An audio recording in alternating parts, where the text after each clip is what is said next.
भारत में खाद्य सुरक्षा ये सिर्फ एक सरकारी पॉलिसी का नाम नहीं है।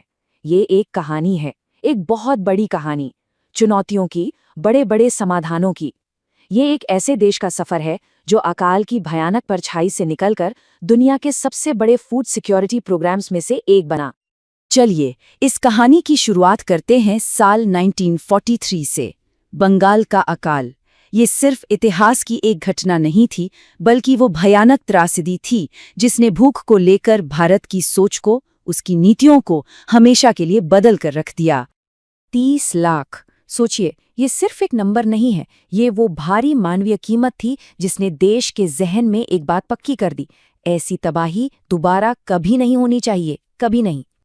तो सवाल ये उठता है कि भारत ने इतनी बड़ी चुनौती का सामना किया कैसे?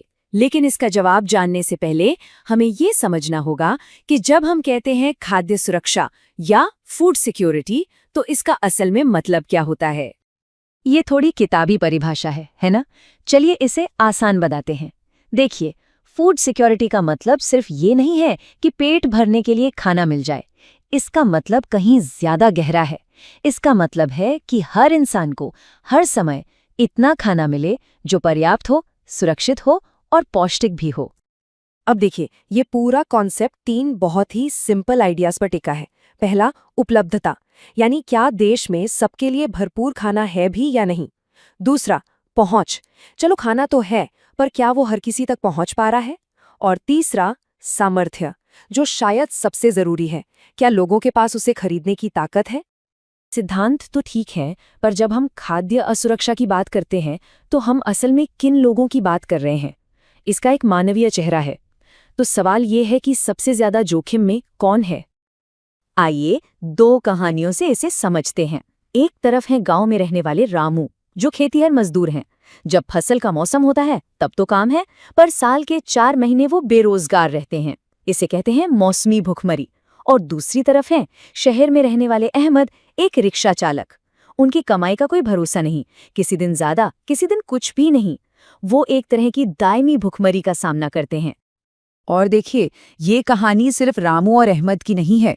इस लिस्ट में भूमिहीन मजदूर, पारंपरिक कारीगर, शहरों में दिहाड़ी पर काम करने वाले लोग सब शामिल हैं। सामाजिक तौर पर देखें तो अनुसूचित जाति और जनजाति के लोग और शारीरिक रूप से गर्भवती महिलाएं और 5 साल से छोटे बच्चे, इन पर सबसे ज्यादा असर पड़ता है। तो इन सब लोगों के लिए भारत ने आखिर किया क्या? जवाब है, दुनिया का एक सबसे बड़ा और सबसे महत्वाकांक्षी सोशल सेफ्टी नेट तैयार किया। चलिए देखते हैं ये सिस्टम काम कैसे करता है। इस पूरे सिस्टम की नींव रखी गई हरित क्रांति से। 60 के दशक के बाद तो जैसे देश में अनाज उत्पादन की बाढ़ आ गई।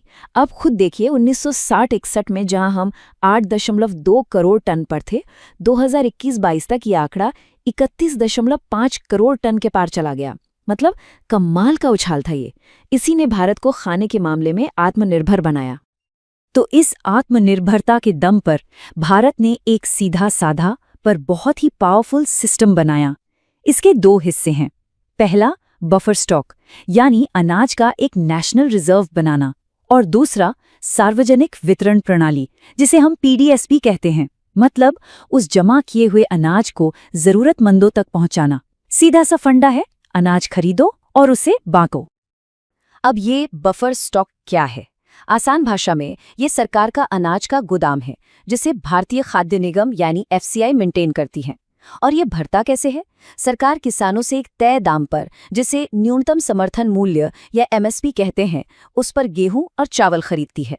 ये एमएसपी एक तरह की गारंटी है किसानों के लिए कि उनकी फसल बिकेगी ही बिकेगी, जिससे वो ज्यादा उत्पादन करते हैं। और जब हम अनाज बांटने की बात करते हैं तो जरा स्केल देखिए। 5.5 लाख, पूरे देश में लगभग 5.5 लाख राशन की दुकानें हैं। यही दुकानें इस विशाल सिस्टम की रीढ़ की हड्डी हैं। अब सवाल यह है कि किसको कितना राशन मिलेगा। इसके लिए सरकार ने कार्ड सिस्टम बनाया है। 3 तरह के कार्ड हैं। अंत्योदय कार्ड, जो गरीबों में भी सबसे गरीब हैं उनके लिए। फिर है बीपीएल कार्ड, यानी गरीबी रेखा से नीचे वाले परिवारों के लिए। और आखिर में एपीएल कार्ड, जो बाकी सभी परिवारों के लिए है। हर कार्ड पर सब्सिडी का लेवल अलग अलग होता है। तो सुनने में तो ये सिस्टम बहुत बड़ा और शानदार लगता है ना? पर जैसा हर बड़े सिस्टम के साथ होता है, इसमें भी अपनी कुछ बड़ी चुनौतियां हैं, कुछ बड़ी खामियां हैं। और यहीं पर एक बहुत ही अजीब सी बात सामने आती है, जिसे कहते हैं बहुतायत की समस्या। इस चार्ट को देखिए। जो पहली बार है वो है हमारी न्यूनतम ज़रूरत, और जो दूसरी बार है वो है हमारा असली स्टॉक। आप देख सकते हैं कि हमारे पास ज़रूरत से कहीं ज़्यादा अनाज पड़ा है, और ये ज़्यादा होना भी एक नई मुसीबत बन गया है। तो इस कामयाबी ने ही असल में कई नई परेशानियां खड़ी कर दी हैं। एक तरफ तो गोदाम भरे पड़े हैं, जिससे अनाज सड़ रहा है, रख रखाव का खर्चा बढ़ रहा है। दूसरी तरफ एमएसपी सिर्फ गेहूं चावल पर मिलने से किसान बाकी फसलें उगा ही नहीं रहे, जिससे जमीन और पानी दोनों पर बुरा असर पड़ रहा है, खासकर पंजाब और हरियाणा में। और हाँ, सिस्टम में भ्रष्टाचार और राशन की दुकानों पर खराब अनाज मिलने की शिकायतें तो हैं ही। ये एक लाइन भारत की आज की खाद्य सुरक्षा की कहानी का जो विरोधाभास है, उसे एकदम सटीक तरीके से बताती है कि एक तरफ हमारे गोदाम अनाज से ओवरफ्लोइंग है और दूसरी तरफ आज भी बहुत से लोगों को भरपेट खाना नहीं मिल रहा। और यही बात हमें आज के सबसे बड़े सवाल पर लाकर छोड़ देती है। एक ऐसा सिस्टम जिसे हमने तब बनाया था जब देश में अनाज की कमी थी, उसे आज की बहुतायत की समस्या को सुलझाने के लिए कैसे बदला जा सकता है? कैसे हम ये सुनिश्चित कर सकते हैं कि हर किसी तक सिर्फ अनाज ही नहीं बल्कि सही पोषण पहुंचे?